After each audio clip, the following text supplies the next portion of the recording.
Hook, क्या किसी की नियति उसके जन्म से पहले ही लिखी जा सकती है? और क्या एक साधारण इंसान की तकदीर एक राजा और एक फकीर की अदृश्य लड़ाई का हिस्सा बन सकती है? अमा के नाम के एक विशाल और समृद्ध राज्य में एक ऐसा राजा राज करता था जिसके पास सब कुछ था, वैभव, शक्ति और प्रजा का अटूट प्रेम। उसका नाम था महाराज वीरभद्र। लेकिन उसके जीवन में एक गहरा सूनापन था। उसके कोई संतान नहीं थी जो उसके बाद राज्य की बागडोर संभाल सके। राजा वीरभद्र ने संतान प्राप्ति के लिए कई अनुष्ठान और यज्ञ करवाए, लेकिन सब व्यर्थ रहा। एक दिन एक बूढ़ा फकीर उसके दरबार में आया, जिसके चेहरे पर ज्ञान और तपस्या की चमक थी। उसने राजा से कहा, राजन, आपकी नियति में एक संतान का सुख नहीं है, लेकिन आपके राज्य के भविष्य में एक ऐसा व्यक्ति जन्म लेगा जो आपके साम्राज्य को नई ऊंचाइयों पर ले जाएगा। राजा वीरभद्र ने पूछा, वह कौन होगा फकीर? क्या वह मेरे परिवार से होगा? फकीर ने एक गहरी सांस ली और कहा, वह आपके परिवार से नहीं होगा राजन, लेकिन वह आपके राज्य का होगा। उसका जन्म एक ऐसे स्थान पर होगा जहां दुख और पीड़ा ने डेरा डाल रखा है। उसका नाम नसीबा होगा, जिसका अर्थ है भाग्य। और उसका जन्म एक ऐसे समय में होगा जब उसके भाग्य का सितारा सबसे कमजोर होगा। राजा वीरभद्र इस भविष्यवाणी से हैरान थे। उन्होंने फकीर से पूछा, क्या मैं उसे पहचान पाऊंगा? फकीर ने कहा, राजन, आप उसे उसके भाग्य से पहचानेंगे। उसका जीवन एक ऐसे धागे की तरह होगा जो हर मुश्किल से उलझता चला जाएगा, लेकिन अंत में वह धागा एक ऐसी तस्वीर बनाएगा जो आपके राज्य को हमेशा के लिए रोशन कर देगी। यह कहकर फकीर गायब हो गया। राजा वीरभद्र ने अपने सैनिकों को आदेश दिया कि वे पूरे राज्य में एक ऐसे बच्चे की तलाश करें जो नसीबा नाम से जन्म ले और जिसका जीवन दुख और पीड़ा से भरा हो। लेकिन कई वर्षों तक उन्हें कोई सफलता नहीं मिली। उसी राज्य के सबसे गरीब गांव में, जहां सूखा और बीमारी ने लोगों की जान ले ली थी, एक लोहार का जन्म हुआ जिसका नाम था बाख्त। बाख्त और उसकी पत्नी कुमारा एक छोटी सी झोंपड़ी में रहते थे और बहुत गरीबी में अपना जीवन बिता रहे थे। बाख्त का परिवार सदियों से लोहार का काम करता आ रहा था, लेकिन इस पीढ़ी में उनका काम लगभग खत्म हो गया था। एक दिन उनकी पत्नी कुमारा ने एक बेटे को जन्म दिया। बच्चा बहुत कमजोर था और कुमारा के पास उसे खिलाने के लिए कुछ भी नहीं था। बाख्त का दिल टूट गया। वह अपने बेटे को देखता रहा और सोचता रहा कि क्या उसका बेटा कभी इस दुख और पीड़ा से बाहर निकल पाएगा। उसी रात बाख्त को एक सपना आया। सपने में एक बूढ़ा फकीर उसके पास आया और कहा, बाख्त, तुम्हारा बेटा एक खास बच्चा है। उसका नाम नसीबा रखो, क्योंकि उसका भाग्य एक ऐसा सितारा बनेगा जो तुम्हारे और तुम्हारे राज्य के अंधेरे को दूर कर देगा। जब बाख्त की आंख खुली तो वह हैरान था। उसने अपनी पत्नी से कहा, मैं तुम्हें और तुम्हारे भाग्य को एक नया नाम देता हूँ, कुमारा। तुम्हारा बेटा अब सिर्फ नसीबा बाख्त कुमारा नहीं, बल्कि नसीबा बाख्त कुमारा है। बाख्त ने उस दिन से अपने बेटे को नसीबा बाख्त कुमारा कहना शुरू कर दिया। फकीर की भविष्यवाणी के बाद बाख्त और कुमारा ने अपने बेटे का नाम नसीबा बाख्त कुमारा रखा। जैसा कि फकीर ने कहा था, नसीबा का जीवन दुख और पीड़ा से भरा था। वह एक कमजोर और बीमार बच्चा था जो अक्सर भूखा रहता था। गांव में सूखे की स्थिति बद से बदतर होती जा रही थी और लोहार का काम पूरी तरह से ठप हो गया था। बाख्त और कुमारा का दिल टूट जाता था जब वे अपने बेटे को भूख से तड़पते देखते थे, लेकिन वे हार नहीं मानते थे। नसीबा की माँ कुमारा उसे अक्सर बताती थी कि उसका नाम भाग्य है और एक दिन उसका भाग्य जरूर बदलेगा। इन बातों से नसीबा के मन में एक उम्मीद जागती थी जो उसे हर मुश्किल से लड़ने की ताकत देती थी। नसीबा जब 10 वर्ष का हुआ तो वह अपने पिता के साथ काम पर जाने लगा, लेकिन वह इतना कमजोर था कि वह लोहे को हथौड़े से पीट नहीं पाता था। बाख्त को यह देखकर बहुत दुख होता था। उसे लगता था कि उसका बेटा कभी भी एक अच्छा लोहार नहीं बन पाएगा। लेकिन नसीबा के पास एक अनोखी प्रतिभा थी। वह लोहे पर सुंदर और जटिल डिजाइन बना सकता था। जहां बाख्त और अन्य लोहार ताकत का इस्तेमाल करते थे, वहीं नसीबा अपनी उंगलियों की कला का इस्तेमाल करता था। वह टूटे हुए लोहे के टुकड़ों को इकट्ठा करता और उन पर ऐसी कलाकृतियां बनाता जिन्हें देखकर लोग हैरान रह जाते थे। एक दिन राज्य के एक व्यापारी का कारवां उस गांव से गुजरा। व्यापारी ने नसीबा को लोहे के टुकड़ों पर काम करते देखा। वह उसके काम से इतना प्रभावित हुआ कि उसने नसीबा से पूछा, लड़के, तुम यह सब कैसे करते हो? तुम्हारी उंगलियों में तो जादू है। नसीबा ने शर्माते हुए कहा, जी, मैं बस अपने मन में जो देखता हूँ उसे लोहे पर उकेर देता हूँ।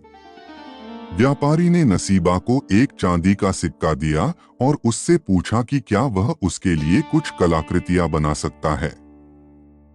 नसीबा ने यह सुनकर खुशी से कहा, हाँ जरूर। व्यापारी ने नसीबा को कुछ लोहे के टुकड़े दिए और कहा कि वह उन्हें 1 महीने बाद लेने आएगा। नसीबा ने दिन रात मेहनत करके व्यापारी के लिए कई सुंदर और जटिल कलाकृतियां बनाई। उसने एक सुंदर लोहे का हार बनाया जिस पर उसने प्रकृति के फूलों और पत्तियों की आकृतियां उकेरी थीं।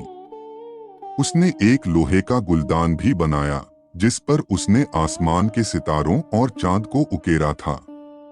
जब व्यापारी 1 महीने बाद वापस आया तो वह नसीबा के काम से इतना प्रभावित हुआ कि उसने उसे 5 सोने के सिक्के दिए और कहा कि वह उसे शहर लेकर जाएगा जहां उसके काम की कीमत कहीं ज्यादा होगी। यह सुनकर बाख्त और कुमारा की आंखों में आंसू आ गए। उन्हें यह समझ में आ गया कि उनके बेटे का भाग्य सचमुच बदल रहा था। यह एक छोटा सा कदम था, लेकिन नसीबा के लिए यह एक नई दुनिया का दरवाजा खोल रहा था। उसी समय राजा वीरभद्र अपने महल में बैठे थे। उन्होंने कई वर्षों से नसीबा की तलाश की थी, लेकिन उन्हें कोई सफलता नहीं मिली थी। वह अब निराश हो चुके थे और सोचने लगे थे कि फकीर की भविष्यवाणी शायद झूठी थी। उनके मंत्री भी उन्हें सलाह दे रहे थे कि उन्हें यह तलाश बंद कर देनी चाहिए। लेकिन राजा के मन में एक उम्मीद अभी भी जिंदा थी। व्यापारी ने नसीबा को 5 सोने के सिक्के दिए और उससे कहा कि वह उसे शहर लेकर जाएगा जहां उसके काम की कीमत कहीं ज्यादा होगी। नसीबा के पिता बाख्त और मां कुमारा बहुत खुश थे। उन्हें लगा कि उनके बेटे का भाग्य सचमुच बदल रहा था। व्यापारी ने नसीबा के द्वारा बनाई गई लोहे की कलाकृतियां अपने कारवां में रखीं और शहर की ओर चल दिया। रास्ते भर वह नसीबा की कला की तारीफ करता रहा। उसने सोचा कि इन कलाकृतियों को वह राजा के दरबार में पेश करेगा जहां इनकी सही कीमत मिलेगी। जब व्यापारी शहर पहुंचा तो वह सीधे राजमहल की ओर गया। उसने दरबारियों को बताया कि वह राजा के लिए एक खास तोहफा लाया है। दरबारियों ने पहले तो उसकी बात पर ध्यान नहीं दिया, क्योंकि वे सोचते थे कि एक साधारण व्यापारी क्या खास ला सकता है। लेकिन जब व्यापारी ने उन्हें लोहे के बने फूलदान और हार दिखाए तो वे चकित रह गए। उन्होंने तुरंत राजा वीरभद्र को इस बारे में बताया। राजा वीरभद्र बहुत व्यस्त थे। वह अपने राज्य की समस्याओं को हल करने में लगे थे, लेकिन जब उन्होंने सुना कि एक व्यापारी लोहे की ऐसी कलाकृतियां लाया है जो उन्होंने पहले कभी नहीं देखी, तो वह उत्सुक हो गए। उन्होंने व्यापारी को दरबार में बुलाया। व्यापारी ने राजा के सामने लोहे के बने फूलदान, हार और अन्य कलाकृतियां रखी। राजा वीरभद्र ने जब उन कलाकृतियों को देखा तो वह मंत्रमुग्ध हो गए। उन्होंने लोहे के हार को हाथ में लिया और उसकी बारीक कारीगरी को देखा। हार पर उकेरे गए फूल और पत्तियां इतने सजीव लग रहे थे कि राजा को लगा जैसे वे असली हों। उन्हें तुरंत फकीर की भविष्यवाणी याद आई, जिसमें कहा गया था कि वह अपने भाग्य के धागे से एक ऐसी तस्वीर बनाएगा जो उनके राज्य को हमेशा के लिए रोशन कर देगी। राजा ने व्यापारी से पूछा, यह किसने बनाया है? व्यापारी ने जवाब दिया, महाराज, यह एक छोटे से गांव में रहने वाले एक गरीब लोहार के बेटे ने बनाया है। उसका नाम नसीबा है। राजा वीरभद्र को तुरंत एहसास हो गया कि यही वह बच्चा था जिसकी उन्हें इतने वर्षों से तलाश थी। उन्होंने तुरंत अपने सैनिकों को आदेश दिया, तुम लोग तुरंत उस गांव में जाओ और नसीबा और उसके परिवार को सम्मान के साथ यहाँ लेकर आओ, और उस गांव के लोगों को भी बता दो कि उनका दुख अब खत्म हो गया है।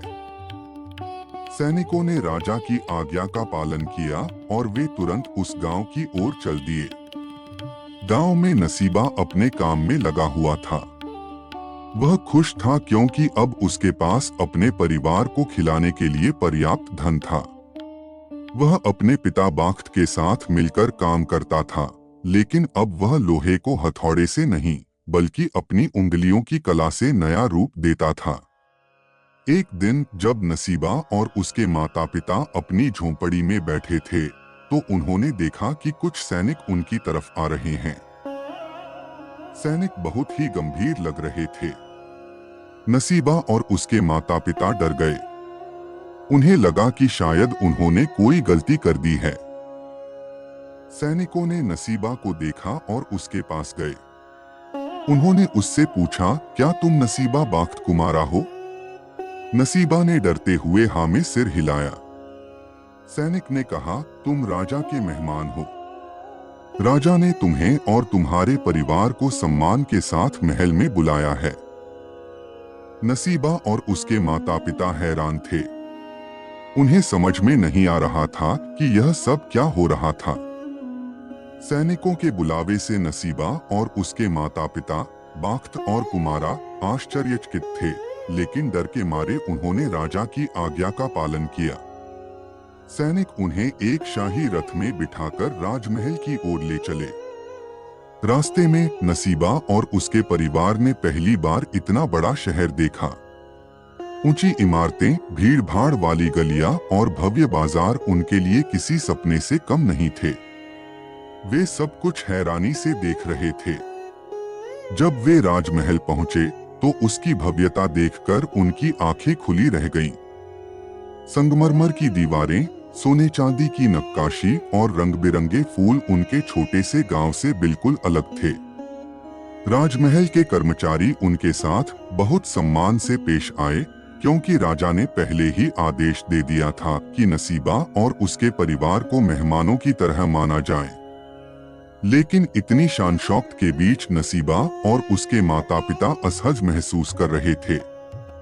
उन्हें लगा कि वे इस जगह के लिए नहीं बने हैं। राजा वीरभद्र अपने सिंहासन पर बैठे थे। जब नसीबा और उसके परिवार को उनके सामने लाया गया तो राजा ने सिंहासन से उतरकर उनका स्वागत किया। राजा ने नसीबा को अपने पास बुलाया और उसकी पीठ थपथपाते हुए कहा, तुम ही वह हो जिसकी मुझे इतने वर्षों से तलाश थी। राजा ने नसीबा की कला की बहुत तारीफ की और उसे फकीर की भविष्यवाणी के बारे में बताया। उन्होंने कहा, तुम्हारे काम में एक खास चमक है जो सिर्फ लोहे की नहीं बल्कि तुम्हारे भाग्य की है। राजा ने नसीबा के पिता बाख्त से कहा, बाख्त, आज से तुम और तुम्हारा परिवार मेरे मेहमान हो। मैं तुम्हें राजमहल में रहने के लिए एक घर और तुम्हें और तुम्हारे बेटे को मेरे दरबार का सबसे बड़ा लोहार बनाना चाहता हूँ। तुम दोनों को भरपूर सम्मान और धन मिलेगा। यह सुनकर बाख्त और कुमारा की आंखों में खुशी के आंसू आ गए। उन्होंने कभी नहीं सोचा था कि उनके जीवन में ऐसा कुछ हो सकता है। वे राजा के सामने झुककर उनका आभार व्यक्त करने लगे। लेकिन नसीबा चुपचाप खड़ा था। उसके मन में एक बड़ा सवाल था। उसे राजा की दयालुता पर गर्व था, लेकिन उसे अपने गांव की याद आ रही थी। उसे याद था कि उसके गांव में लोग अभी भी भूख और गरीबी से मर रहे थे। उसे लगा कि अगर वह यहाँ रह गया तो वह अपने लोगों को धोखा दे रहा होगा। उसने हिम्मत करके राजा से कहा, महाराज, मैं आपका बहुत आभारी हूँ, लेकिन मैं आपके प्रस्ताव को स्वीकार नहीं कर सकता। राजा वीरभद्र और दरबार में मौजूद सभी लोग हैरान हो गए। एक दरबारी ने नसीबा से कहा, मूर्ख, तुम जानते हो कि तुम क्या कह रहे हो? राजा तुम्हें एक ऐसा अवसर दे रहे हैं जो किसी को नहीं मिलता। लेकिन नसीबा ने अपनी बात जारी रखी। उसने कहा, महाराज, मेरी कला में कोई जादू नहीं है। यह मेरे भाग्य का धागा है जो मैंने अपने लोगों के दुख और दर्द को देखकर बुना है। अगर मैं यहाँ रहकर सिर्फ अपने लिए काम करूंगा तो मेरा भाग्य अधूरा रह जाएगा। मेरे लोग अभी भी गरीबी और भूख से लड़ रहे हैं। मैं उन्हें अकेला नहीं छोड़ सकता। नसीबा ने राजा को एक नया प्रस्ताव दिया। उसने कहा, महाराज, मैं आपके लिए काम करने के बजाय आपके राज्य में एक ऐसा कार्यशाला बनाना चाहता हूँ जहाँ मैं अपने लोगों को अपनी कला सिखा सकूं। इससे वे अपनी कला से अपनी भूख मिटा सकेंगे और अपने जीवन को बेहतर बना सकेंगे। राजा वीरभद्र ने नसीबा की बात सुनी और वह हैरान रह गए। उन्हें यह समझ में आ गया कि नसीबा सिर्फ एक कलाकार नहीं बल्कि एक सच्चा नेता भी था जो अपने लोगों की भलाई के बारे में सोचता था।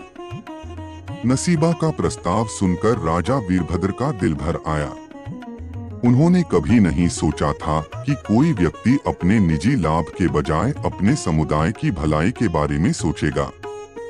उन्होंने दरबार में सभी को संबोधित करते हुए कहा, नसीबा ने मुझे सिखाया है कि एक राजा का असली खजाना उसके सोने चांदी में नहीं बल्कि उसकी प्रजा की खुशी और आत्मनिर्भरता में होता है। मैं नसीबा का प्रस्ताव स्वीकार करता हूँ। राजा वीरभद्र ने तुरंत आदेश दिया कि नसीबा के गांव को शाही कार्यशाला घोषित किया जाए। उन्होंने नसीबा को 100 सोने के सिक्के दिए ताकि वह कार्यशाला का निर्माण शुरू कर सके। उन्होंने सबसे कुशल कारीगरों और शिक्षकों को भी नसीबा के साथ भेजा ताकि वे उसकी मदद कर सकें और अपनी कला को बेहतर बना सकें। नसीबा और उसके माता पिता बाख्त और कुमारा राजा के सैनिकों और कारीगरों के साथ अपने गांव वापस लौटे। जब गांव के लोगों ने सैनिकों और शाही रथ को देखा तो वे डर गए। उन्हें लगा कि शायद वे किसी मुसीबत में फंस गए हैं। लेकिन जब उन्होंने नसीबा को रथ से उतरते देखा तो उनकी आंखों में आशा की एक नई किरण जगी। नसीबा ने अपने गांव वालों को राजा का संदेश सुनाया। उसने बताया कि राजा ने उनके लिए एक कार्यशाला बनाने का फैसला किया है जहां वे अपनी कला से अपनी भूख मिटा सकेंगे और अपने जीवन को बेहतर बना सकेंगे। यह सुनकर गांव के लोगों की खुशी का ठिकाना नहीं रहा। उन्होंने नसीबा की जय जयकार करना शुरू कर दिया। नसीबा ने तुरंत काम शुरू कर दिया। उसने राजा के दिए गए धन का उपयोग करके एक बड़ी कार्यशाला बनाई जहां सभी लोग मिलकर काम कर सकते थे। उसने गांव के बच्चों और बड़ों को अपनी कला सिखाना शुरू कर दिया। उसने उन्हें सिखाया कि कैसे पुराने और टूटे हुए लोहे के टुकड़ों से सुंदर और उपयोगी चीजें बनाई जा सकती हैं।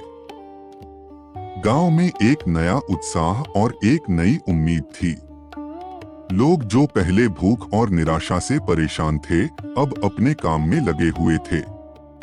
वे नसीबा के साथ मिलकर अपनी कला से अपना भविष्य गढ़ रहे थे। लेकिन दरबार में कुछ मंत्री और सामंत इस बात से खुश नहीं थे।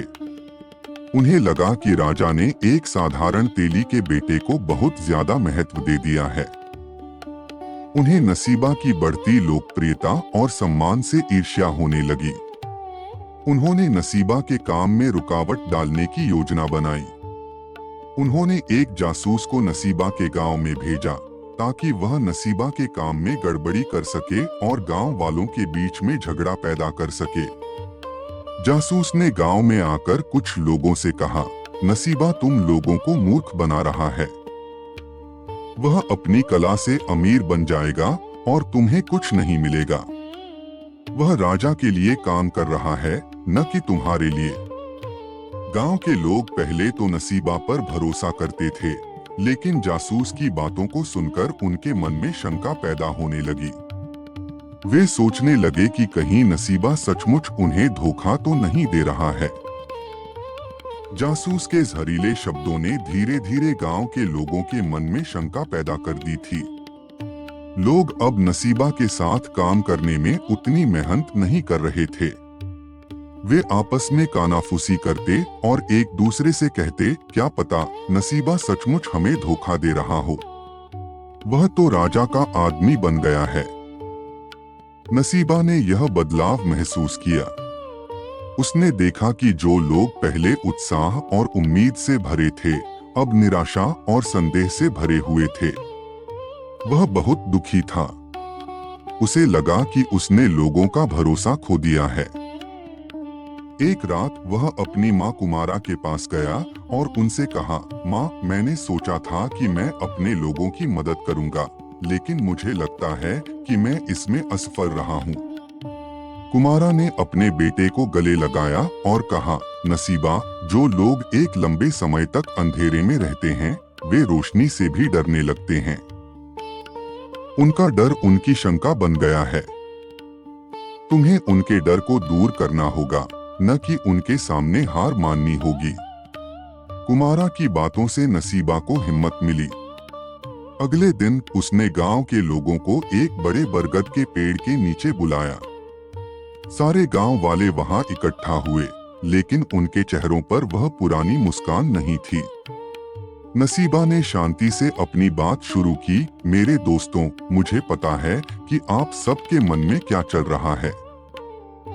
आप सोचते हैं कि मैं आप सबको धोखा दे रहा हूं। आप सोचते हैं कि मैं अमीर बन जाऊंगा और आप सबको यहीं छोड़ दूंगा। लेकिन मैं आप लोगों से एक बात पूछना चाहता हूं। क्या मैंने कभी आप लोगों से झूठ बोला है? गांव वाले चुप रहे। किसी के पास कोई जवाब नहीं था।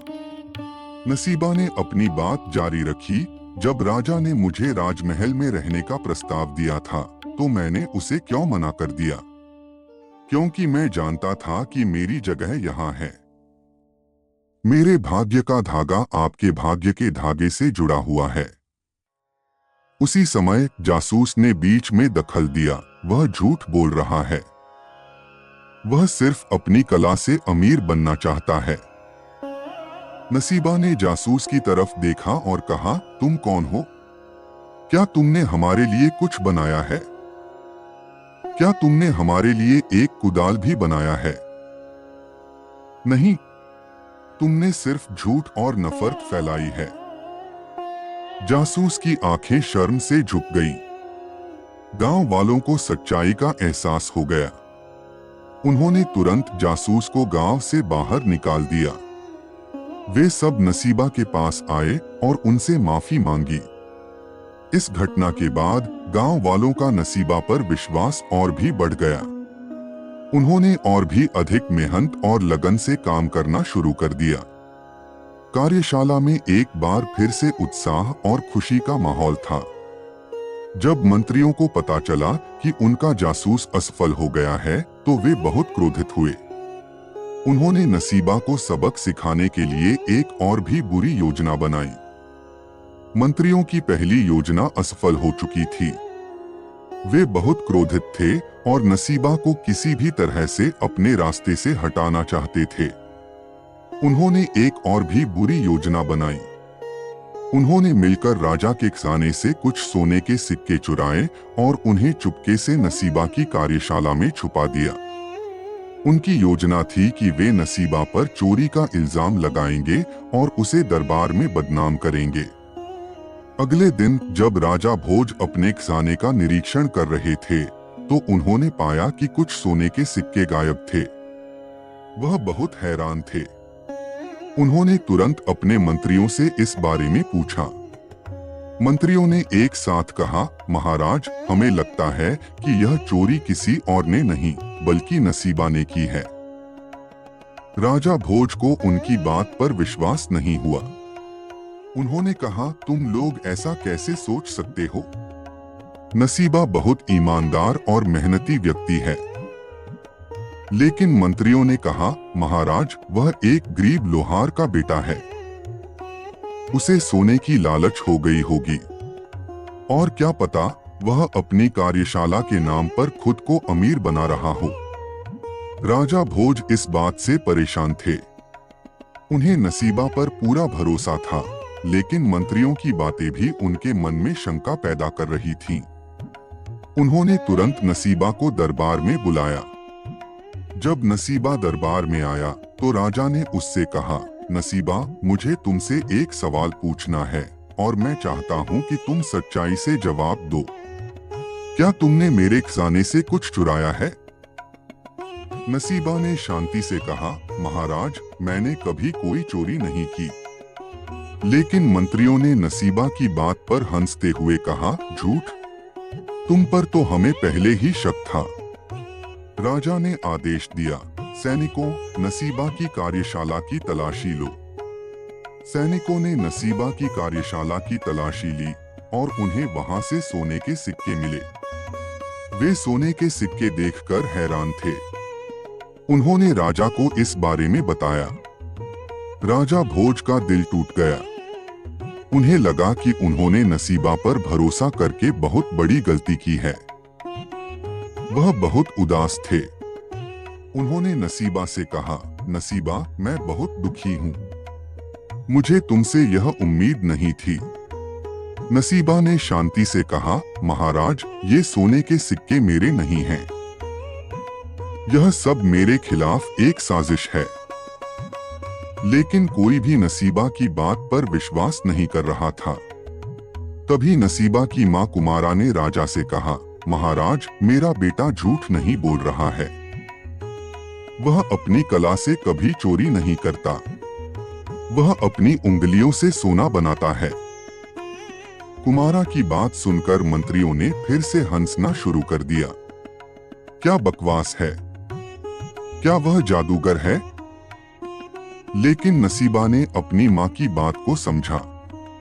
उसने तुरंत राजा से कहा, महाराज, मैं आपको एक चीज दिखाना चाहता हूं। आप मुझे एक हथौड़ा और कुछ लोहे के टुकड़े दीजिए। राजा ने नसीबा की बात मान ली। नसीबा ने लोहे के टुकड़ों पर काम करना शुरू किया। उसने लोहे के टुकड़ों को अपनी उंगलियों से एक नया रूप दिया। उसने एक बहुत ही सुंदर और जटिल आकृति बनाई, जिस पर उसने राजा वीरभद्र और उनके न्याय का प्रतीक उकेरा था। उस आकृति के बीच में उसने एक ऐसा छेद बनाया था जो किसी भी मंत्री या सामंत की नकल से अलग था। उसने राजा से कहा, महाराज, मेरे काम में एक खास पहचान है। अगर आप देखेंगे तो मेरी हर कृति में एक खास निशान है जो मेरी उंगलियों से बना है। राजा भोज ने उस आकृति को देखा और उन्हें तुरंत एहसास हो गया कि नसीबा सच बोल रहा था। उन्होंने तुरंत मंत्रियों से कहा, तुम लोगों ने मेरे साथ और नसीबा के साथ बहुत बड़ा धोखा किया है। मंत्रियों का चेहरा पीला पड़ गया। वे समझ गए कि वे पकड़े गए हैं। उन्होंने तुरंत अपना अपराध स्वीकार कर लिया। राजा ने उन्हें सख्त सजा दी और उन्हें हमेशा के लिए अपने दरबार से निकाल दिया। राजा भोज ने नसीबा को गले लगाया और कहा, मेरे प्रिय मित्र, तुमने मुझे एक बार फिर सिखाया है कि सच्चाई और ईमानदारी की जीत हमेशा होती है। और तुम्हारी कला में जो जादू है वह किसी भी धन से बढ़कर है। नसीबा का सम्मान और भी बढ़ गया। वह अब सिर्फ एक लोहार नहीं बल्कि एक ऐसा ज्ञानी और ईमानदार व्यक्ति था जिसने अपने ज्ञान और अपनी कला से न केवल अपने गांव को बल्कि पूरे राज्य को रोशन कर दिया था। और उस दिन से हर व्यक्ति की जुबान पर बस एक ही नाम था, नसीबा बख्त कुमारा, जिसका अर्थ था भाग्यशाली, कर्मठ और सत्य का प्रतीक।